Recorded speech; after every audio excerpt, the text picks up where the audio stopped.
बेटा आणविक द्रव्यमान तक मैं आपको करवा चुकी हूँ। चैप्टर नंबर 3 आणविक द्रव्यमान तक मैं आपको करवा चुकी हूँ। आज करना है हमें मोल अवधारणा। तो जैसे हम कोई भी अभिक्रिया कराते हैं, आप लोगों को पता है जब भी कोई अभिक्रिया होती है तो कुछ निश्चित संख्या में ही हमारे अणु या परमाणु या आयन आपस में जुड़ते हैं।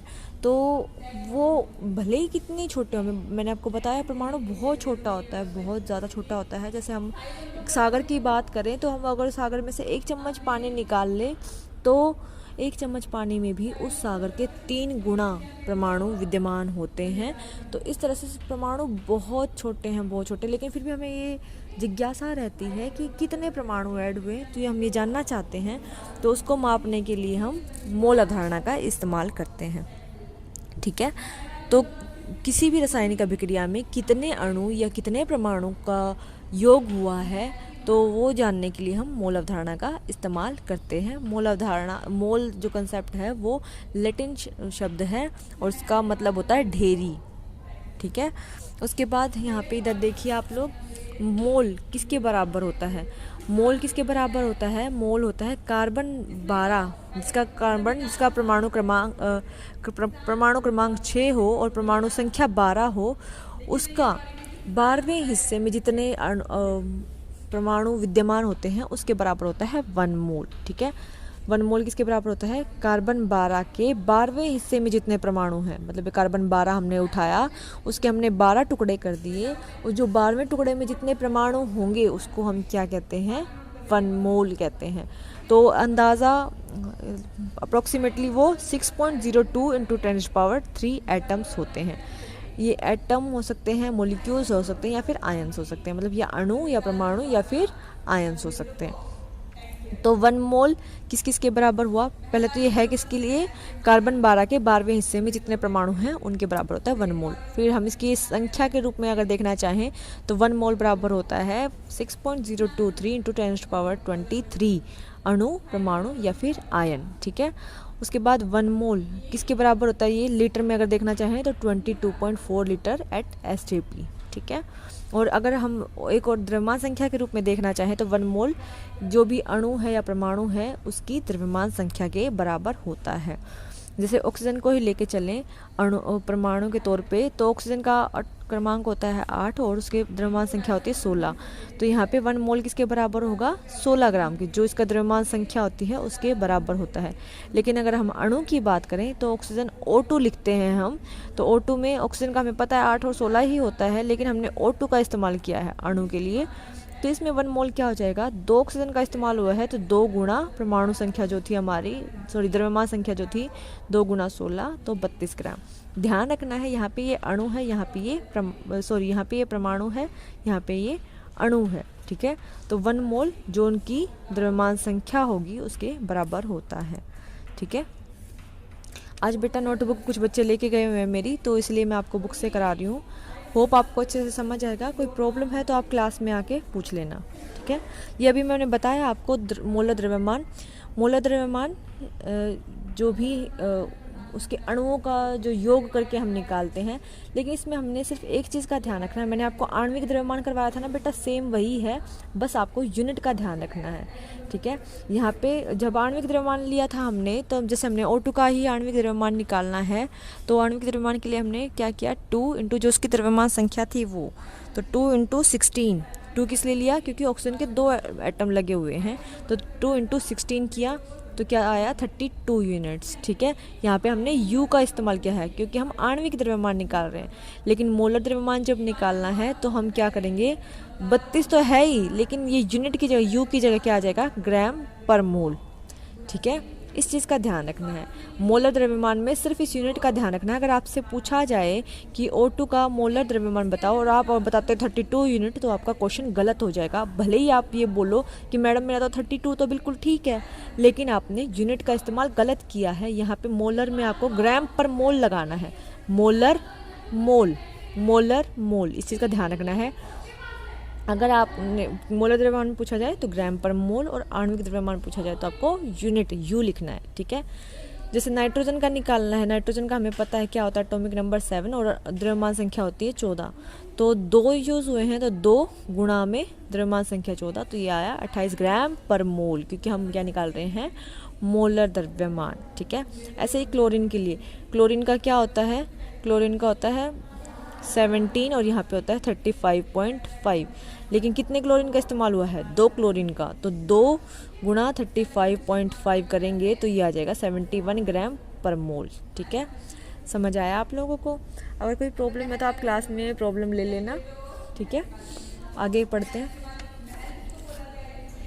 न्यूमेरिकल्स हैं बेटा, ये मैं आपको क्लास में ही करवाऊंगी, यहाँ पे आपको अच्छे से समझ नहीं आएगा, वीडियो में बोर्ड पे ही अच्छे से समझा दूंगी मैं आपको। ठीक है, उसके बाद आ जाते हैं हम संयोजकता पे। संयोजकता क्या होती है, चैप्टर नंबर 6 जब आप पढ़ोगे उसमें तत्वों का आवर्त वर्गीकरण होता है, तो उसमें आपको पता चलेगा कि हर एक तत्व है उसके अलग अलग संयोजकता होती है। मतलब कोई भी, जैसे आप अपने आप से एग्जाम्पल के तौर पे लेके चलते हैं कि आपका एक फ्रेंड है या आपके आप अपनी 4 फ्रेंड्स बनाते हैं या फिर आप 10 फ्रेंड्स बनाते हैं, तो ये संयोजकता है, आपकी जुड़ने की क्षमता है, आप कितने लोगों के साथ दोस्ती कर सकते हैं। तो ऐसे ही तत्व भी हैं, तो वो भी क्या करते हैं, उनकी अपनी अपनी कोई निश्चित संयोजकता होती है। अगर आपको ज़्यादा घुलना मिलना पसंद नहीं है, आपकी सिर्फ एक ही फ्रेंड है और आपको कहे कि नहीं आपको इन 10 लोगों से बात करनी है, तो आप नहीं कर पाओगे। उसी टाइप से, ये सिर्फ एग्जाम्पल के तौर पे बता रही हूँ मैं आपको, ऐसे ही कोई भी जो तत्व हैं आपस में जुड़ते हैं तो उनकी एक निश्चित संयोजकता होती है, वो कितने लोगों से जुड़ सकते हैं, कितने तत्वों से जुड़ सकते हैं, उससे कम या ज़्यादा पे वो नहीं जुड़ सकते। तो उसी को क्या कहते हैं, संयोजकता। किसी भी एक तत्व की दूसरे तत्व के साथ मिलने की क्षमता को हम क्या कहते हैं, संयोजकता कहते हैं। ठीक है, जैसे हाइड्रोजन, आप जब वहाँ पे पढ़ोगे तो आपको पता चलेगा, यहाँ पे कुछ दिए हुए हैं तत्वों की संयोजकता, वहाँ पे जब आप पढ़ोगे तो आपको अच्छे से क्लियर होगा। ये हाइड्रोजन के पास हमें पता है कि हाइड्रोजन के पास एक ही परमाणु क्रमांक होता है और एक ही द्रव्यमान संख्या होती है, तो इसके पास सिर्फ एक ही इलेक्ट्रॉन होता है, तो ये इसी एक इलेक्ट्रॉन से ही जुड़ सकता है। जब इसके पास है ही नहीं 2 इलेक्ट्रॉन, तो ये जुड़ेगा कैसे? कुछ जुड़ने के लिए हमें भी तो कुछ एफर्ट करने होंगे ना। ये अपना एक इलेक्ट्रॉन ही दे सकता है किसी के साथ या शेयर कर सकता है। तो जब इसके पास है ही एक इलेक्ट्रॉन, तो ये एक की ही शेयरिंग कर सकता है या एक को ही डोनेट कर सकता है और ज़्यादा के साथ ये नहीं जुड़ सकता। ऐसे ही ऑक्सीजन की हम बात करें, ऑक्सीजन का होता है परमाणु क्रमांक 8, तो ऑक्सीजन के पास कितने होंगे, 2 इलेक्ट्रॉन फर्स्ट शेल में और अगले में 6 हो जाएंगे, 1 2 3 4 5 6। और आपको पता है यहाँ पे संयोजकता के लिए क्या होता है, लास्ट सेल में 8 इलेक्ट्रॉन होने ज़रूरी है। इसके पास 6 हैं, 8 इसका परमाणु संख्या है, इसके पास पहले में 2 इलेक्ट्रॉन और अगले शेल में 6 इलेक्ट्रॉन है, चाहिए इसको यहाँ पे 8 इलेक्ट्रॉन, तो कितने की कमी रहेगी, 2 की। तो यहाँ पे इसकी संयोजकता क्या होगी, 2। ये 2 इलेक्ट्रॉन ले सकता है, किसी से कोई इसको डोनेट करे तो ये 2 इलेक्ट्रॉन ले सकता है। ऐसे कार्बन की बात करें तो कार्बन 6 और 12, इसमें हमें संयोजकता के लिए हमें एक परमाणु क्रमांक की ज़रूरत होती है।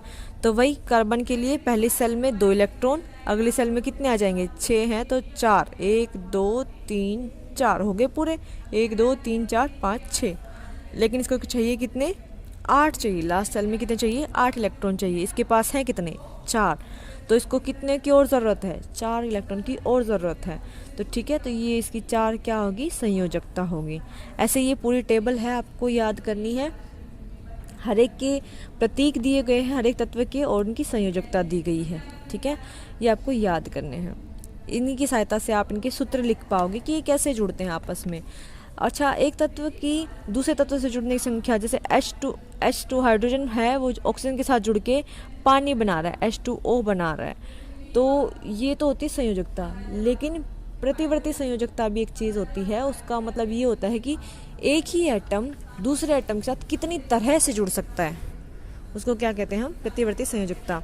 जैसे यहाँ पे दे रखा है प्रतिवर्ती संयोजकता के उदाहरण के लिए, जैसे नाइट्रोजन के ऑक्साइड हैं, N2O बनाया, N2O2 बनाया, N2O3 बनाया, N2O4 बनाया, N2O5 बनाया, है तो नाइट्रोजन और ऑक्सीजन ही, लेकिन कभी वो उसको 1 इलेक्ट्रॉन दे रहा है, कभी एक के साथ जुड़ रहा है, कभी 2 ऑक्सीजन के साथ जुड़ रहा है, कभी 3 ऑक्सीजन के साथ जुड़ रहा है, कभी 4 ऑक्सीजन के साथ और कभी 5 ऑक्सीजन के साथ। मतलब इसके पास इलेक्ट्रॉन तो पूरे हैं देने के लिए, लेकिन ये अपनी मर्जी के हिसाब से, जैसे आप लोगों को देखा जाए तो आपके पास बुक्स तो सारी हैं, लेकिन आपके फ्रेंड अगर आपसे बुक मांग रही है तो आप अपने अकॉर्डिंग दे रहे हो कि मैं तो एक दूंगी, या फिर आपको दिख रहा है कि उसका पेपर है, चल मैं इसको सारी दे देती हूँ, या फिर कभी दिख रहा है कि नहीं ये तो मेरी हेल्प नहीं करी थी तो मैं तो इसको एक ही दूंगी। तो इस टाइप से कि कभी ये 1 ऑक्सीजन के साथ जुड़ रहा है, कभी 2 ऑक्सीजन के साथ, कभी 3 के साथ, कभी 4 के साथ, कभी 5 के साथ। ठीक है, इसके पास है पूरे इलेक्ट्रॉन, लेकिन ये जुड़ने के लिए अलग अलग तरीके के से जुड़ रहा है, तो इसको हम क्या कहते हैं, परिवर्ती संयोजकता कहते हैं। अच्छा, इनका फॉर्मूला लिखने के लिए आपको बताया जाएगा। जैसे तत्व हैं कार्बन और क्लोरीन, हमने यहाँ से पढ़ा कार्बन के लिए कार्बन की संयोजकता क्या है, यहाँ से देखो कार्बन की संयोजकता क्या है, 4 है। तो यहाँ पे कार्बन के नीचे हमने क्या लिख लिया, 4 लिख लिया। क्लोरीन की संयोजकता क्या है, यहाँ पे क्लोरीन कहाँ है, ये रहा क्लोरीन की संयोजकता क्या है, 1 है। क्या है, 1 है। तो हमने यहाँ पे क्या किया, क्लोरीन के नीचे 1 लिख लिया। अब हमें कुछ नहीं करना, बस इनको क्रॉस करके लिखना है। कार्बन की संयोजकता 4 थे, 4 को नीचे लिखा था, क्लोरीन की संयोजकता 1 थी, इसको इसके नीचे लिखा था। फिर अब ये वाला इसके साथ और ये वाला इसके साथ, तो CC4 ये इसका यौगिक का सूत्र हो गया। ठीक है, ऐसे ही H की संयोजकता क्या है, यहाँ पीछे टेबल से देखोगे तो आपके H की संयोजकता है 1। कितनी है, 1। और ऑक्सीजन के साथ जुड़ना चाहता है, ऑक्सीजन की कितनी है, 2। तो हम यही करेंगे। यहाँ पे हाइड्रोजन की 1 थी, इसके नीचे 1 लिखा, ऑक्सीजन की 2 थी, इसके नीचे 2 लिखा और इनको क्रॉस करके लिख दिया। तो H2 और ये O। ठीक है, ऐसे ही हाइड्रोजन और क्लोरीन की करेंगे। हाइड्रोजन की संयोजकता भी 1 है और क्लोरीन की संयोजकता भी 1 है। ठीक है, दोनों की संयोजकता 1 है और आपस में क्रॉस करके लिखेंगे तो क्या लिखा देगा, HCl। ठीक है, ऐसे ही हम सारे सूत्र बना सकते हैं। यहाँ पे कैल्शियम और ऑक्सीजन का भी एग्जांपल दे रखा है। कैल्शियम की यहाँ से देखेंगे हम, कैल्शियम की संयोजकता कितनी है, 2 और ऑक्सीजन